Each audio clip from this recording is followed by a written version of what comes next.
Welcome back to the Journalistic Revolution. In this segment, we're going to be discussing the truths, half-truths, and untruths of Obama during the debates. And we're doing this, obviously, to draw a fair comparison between the two. So we didn't just want to start with Romney and only end with Romney. We want to give you all the facts of both. The big one that everybody seems to be arguing over is that Obama said Governor Romney's Central Economic Plan calls for a $5 trillion tax cut on top of extensions of the Bush tax cuts. Romney responded saying, first of all, I don't have a $5 trillion tax cut. I don't have a tax cut of the scale that you're talking about. Now, Romney proposed cutting personal federal income across the board by 20%. And also extending the tax cuts enacted by the early Bush administration. He also proposes to eliminate the estate tax permanently, repeal the alternative minimum tax, and eliminate taxes on interest, capital gains, dividends for taxpayers making under $200,000 a year. Now, by themselves, those cuts would, according to the Tax Policy Center, a nonpartisan group, would lower federal tax liability about $480 billion by 2015, compared with the current tax policy, with the Bush cuts left in place. The Obama campaign has extrapolated that figure out over 10 years, coming up with the $5 trillion figure over the decade.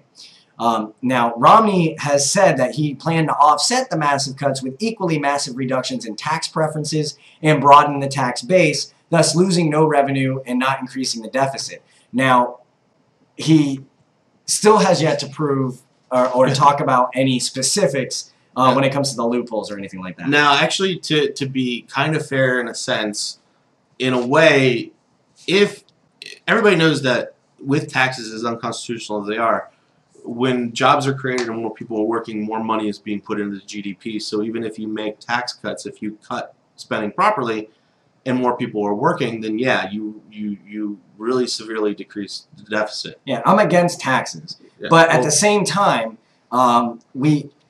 before we cut taxes or raise taxes in either direction, we need to regulate our spending. We need to look at what we're doing and figure out if it's essential. I mean, I did an article, or I read the article the other day that we spent $1.7 billion studying cow farts here recently, you know, and that's just ridiculous. You know, we don't need to be spending that kind of money on silly stuff. And that's just, the reason that they do that is because they get a certain budget for the year, right? And if they don't spend that budget, it gets cut down to what they did spend, right? But so what they have to do is they have to make sure that they reach that level, maybe push it just slightly over so they can ask for a budget raise the next following year.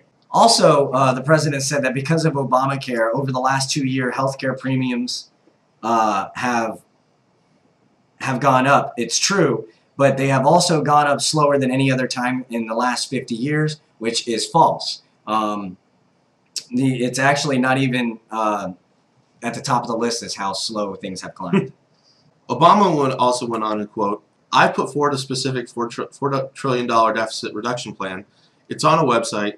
You can look at the numbers, what cuts we make, and what revenue we raise. Now, before I get into the facts of this, what cracks me up is he's had 4 years to do this, and he hasn't. So what makes this year, this next election, more prevalent than the one before? He's looking for re-election.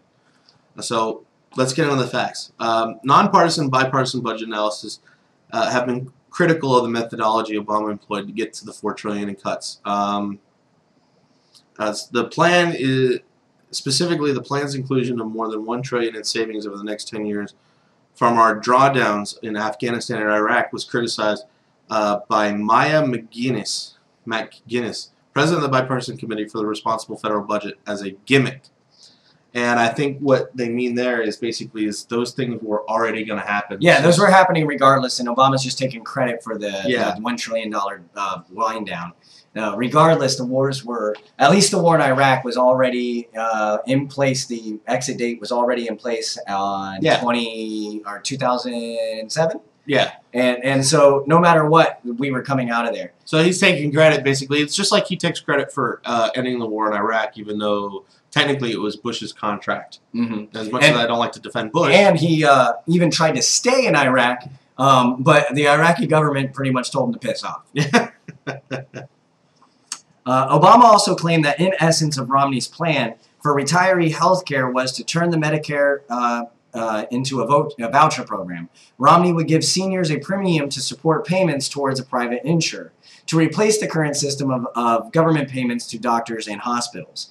The voucher program.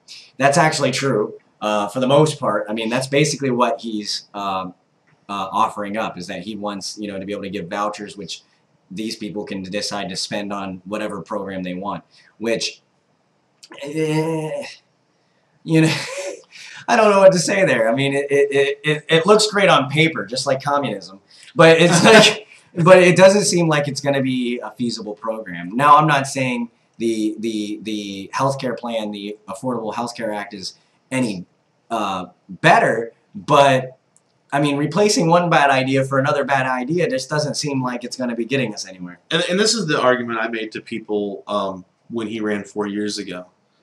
And he said a lot of great things, and they seem great on paper, but bad policy is bad policy.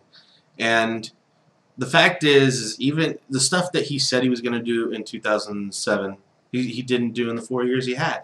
And now he's coming out with another set of plans that he wants to do in the next 4 years, which he could have been doing these previous 4 years, and he hasn't. And that's the part that I think is the most important when it comes to analyzing Obama, regardless of just the debate.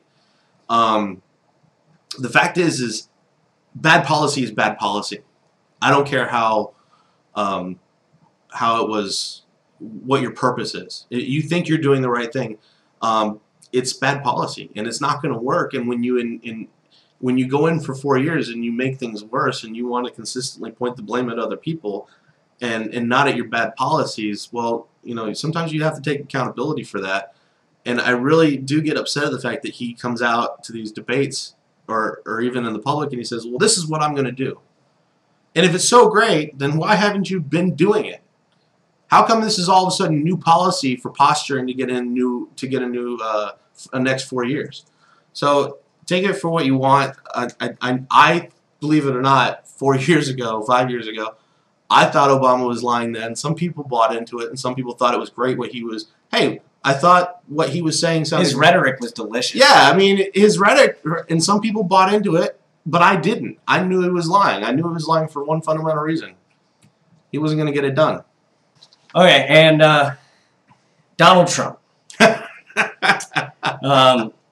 In discussing Romney's tax plan, Obama said that Donald Trump will be considered a small business owner. That's really, really, really false. It wouldn't give Trump or anyone else a tax cut based on their status as a small business. So actually, technically, no small businesses would get a tax cut. So even if he was a small business, his tax plan doesn't give a tax cut based on the status as a small business. In small business, from what I understood, is any company who employs less than 500 people. Tune in for the next segment. Thank you.